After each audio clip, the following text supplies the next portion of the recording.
এক সাধারণ লোক হঠাৎ করে পেয়ে যায় $2 মিলিয়ন একটা ব্রিফকেস।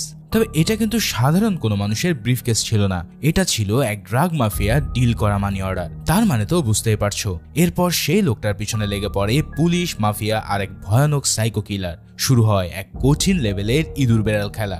এই খেলা এতটাই অদ্ভুত ছিল যে মুভির একদম শেষ না হওয়া পর্যন্ত তুমি কোনো হিসাবে মেলাতে পারবে না। তো আজ হাজির হয়ে গেলাম সেই হিসাব মেলানোর জন্য এক অসাধারণ thriller movie no country for old ম্যানের এক্সপ্লেনেশন নিয়ে। তো চলো আর প্যাচাল না বাড়িয়ে প্রবেশ করি এক রহস্যের দুনিয়াতে। মুভির শুরুতেই আমরা অ্যাটন নামের একজন সাইকো হিটম্যানকে দেখি, যাকে একজন পুলিশ গ্রেফতার করে স্টেশনে নিয়ে যাচ্ছিল। তবে সেই পুলিশ জানতো না যে সে একজন ভয়ানক হিটম্যানকে তার সাথে নিয়ে যাচ্ছে। তাই স্টেশনে পৌঁছানোর পর যখন পুলিশরা ফোনে ব্যস্ত ছিল, তখন অ্যাটন সুযোগ পেয়ে পিছন থেকে এসে তার হাতে থাকা হ্যান্ডক্রাফট দিয়ে সেই পুলিশকে দম বন্ধ করে মেরে ফেলে। এরপর অ্যান্টন স্টেশনে থাকা তার গ্যাস তৈরির একটা অস্ত্র ও পুলিশের একটা গাড়ি নিয়ে সেখান থেকে চলে যায়। এই অস্ত্রটি মূলত অক্সিজেন সিলিন্ডারের সাথে লম্বা একটা পাইপ লাগিয়ে তৈরি করা হয়েছিল, যা গ্যাসের চাপের উপর ভিত্তি করে কাজ করত।